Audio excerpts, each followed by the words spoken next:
Heer, vergewe my. O Heer, kom maak my vry van die sondelas. O kom na my om dit skoon te was, want ek wil weer vlekloos voor U staan. Ja, ek wil weer vlekloos voor U staan.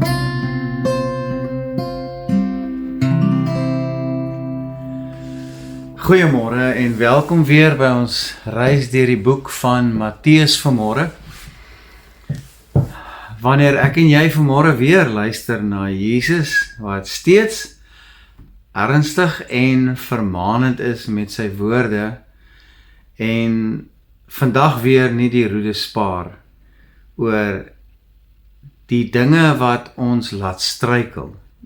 Verlede week, toe ons gesels het oor die eerste gedeelte van hierdie hoofstuk, het Jesus gepraat oor wanneer ons iemand anders laat struikel.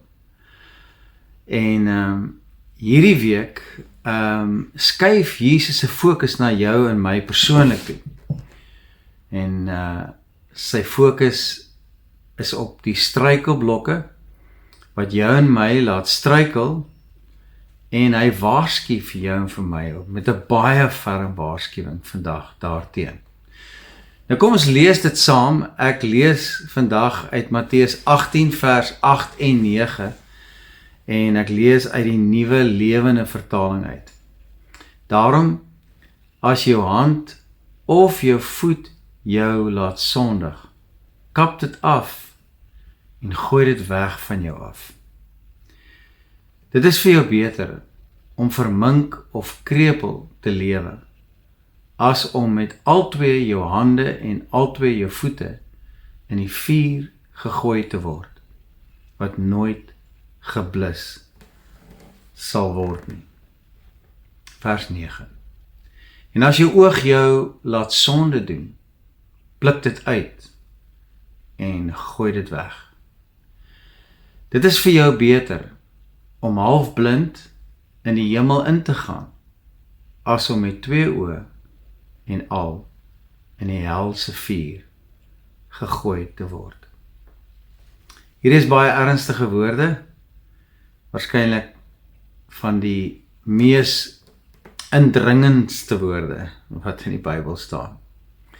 Nou ons tema vandag is wanneer iets jou laat struikel. Jesus gebruik hier baie sterk taal. As jou hand of jou voet jou laat sondig, kap dit af. As jou oog jou laat sonde doen, pluk jou oog uit. Maar Jesus sê nie noodwendig dat ons letterlik ons hande en voete of moet afkap of ons oë moet beskadig nie. Hy wys op iets baie dieper vandag, wat ek en jy moet verstaan en besef. Sonde moet met groot erns hanteer word. Dis waarop Jesus kom wys vandag. Ons leef in 'n tyd waarin mense sonde maklik verskoon, waar ons in ons persoonlike lewe maklik onsself oorsien vir die sonde wat ons doen, want die Here sal ons maar net weer vergewe, en dan gaan ons maar net weer voort met ons sondige lewenstyl. Of ons sou sê, dis maar net 'n swakheid. Almal doen dit. God sal verstaan. Maar Jesus waarsku ons dat sonde nie iets is waarmee 'n mens moet speel nie. My oupa het altyd gesê, moenie dink dat jy jou hand op 'n warm plaat kan sit en nie gaan brand nie. Ek dink die belangrike vraag vandag om te vra vir jou en vir my is, watter sonde of ongehoorsame gedrag in my lewe trek my voortdurend weg van God af? Wat is daai sonde wat my in 'n skuldgevoel dompel en maak dat ek skaam is om na die Here toe te gaan en my vervreem van my verhouding met hom? Die eerste stap is om dit te sien en dit te erken.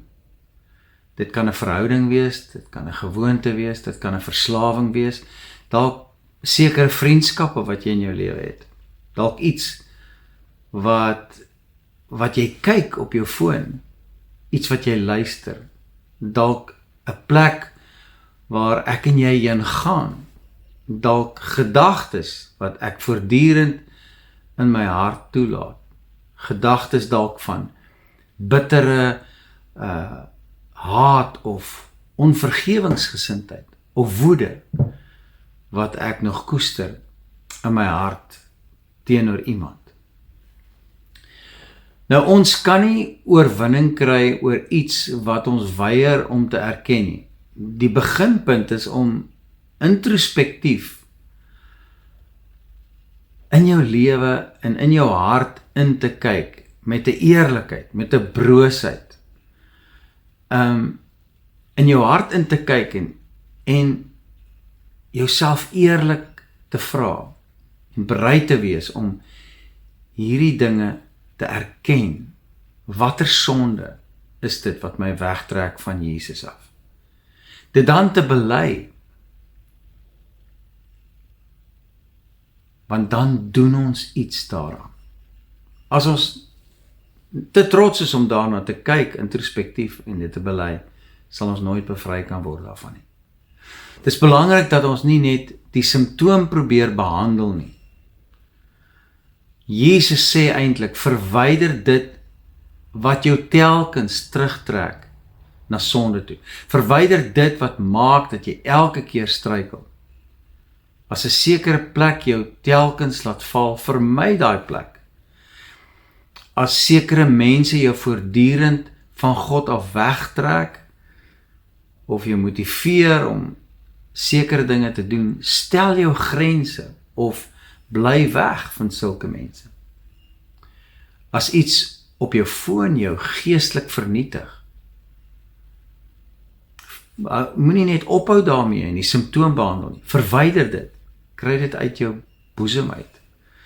As 'n bepaalde gewoonte jou telkens terugbring na dieselfde sonde toe, breek die patroon en hou op om daardie gewoonte te beoefen.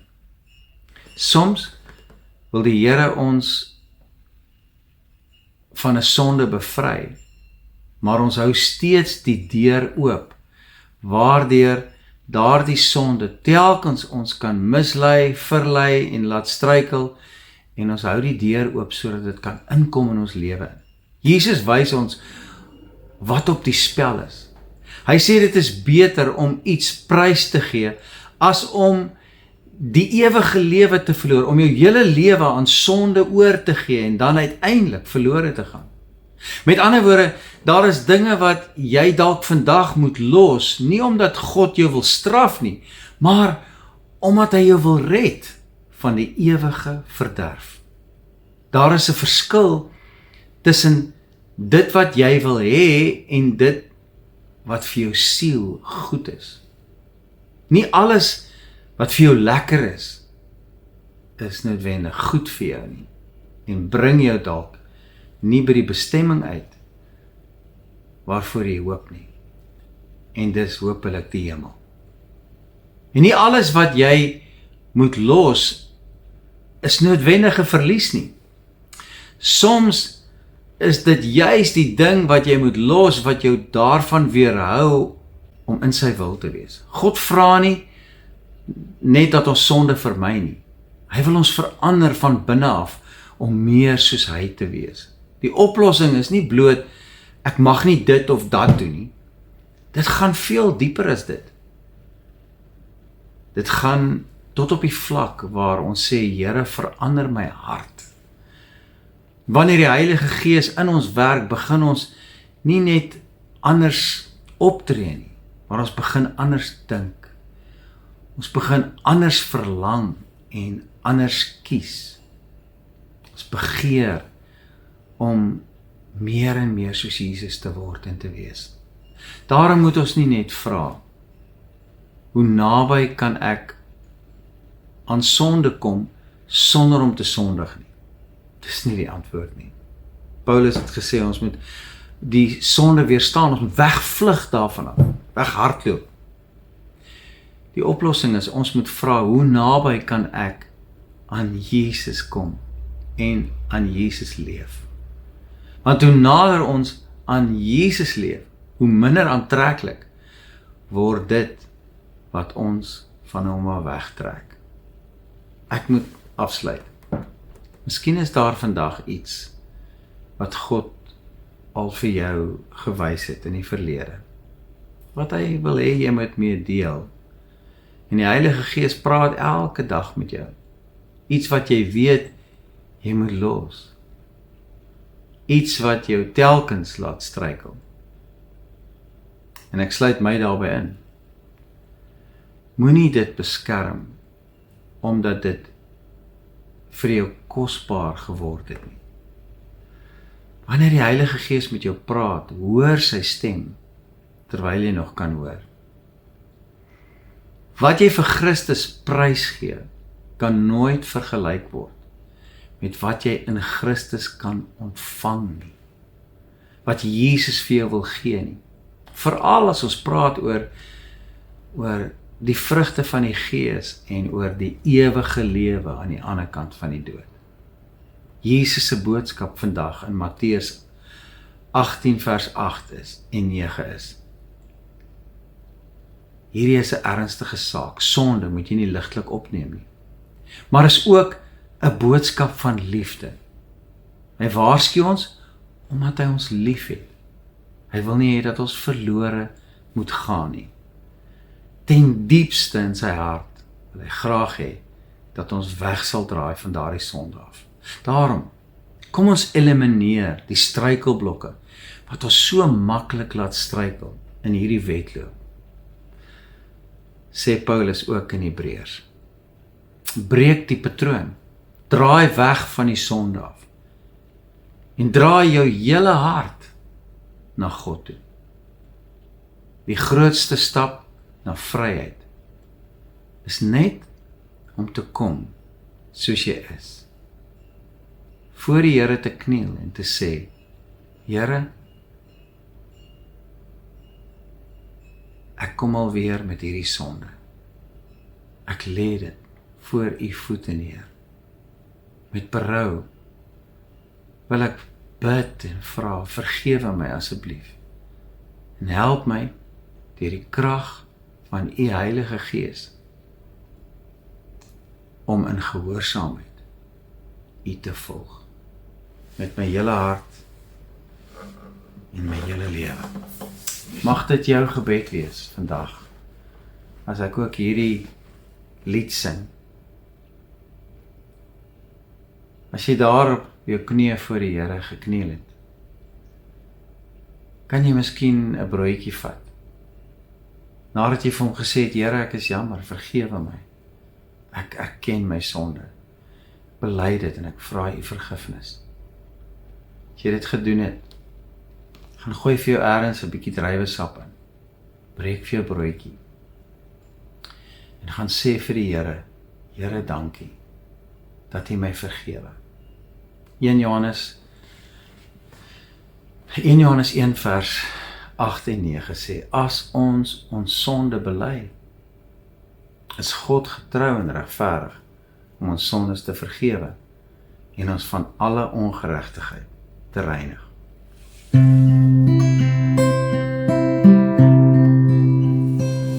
Ek staan skuldig voor U,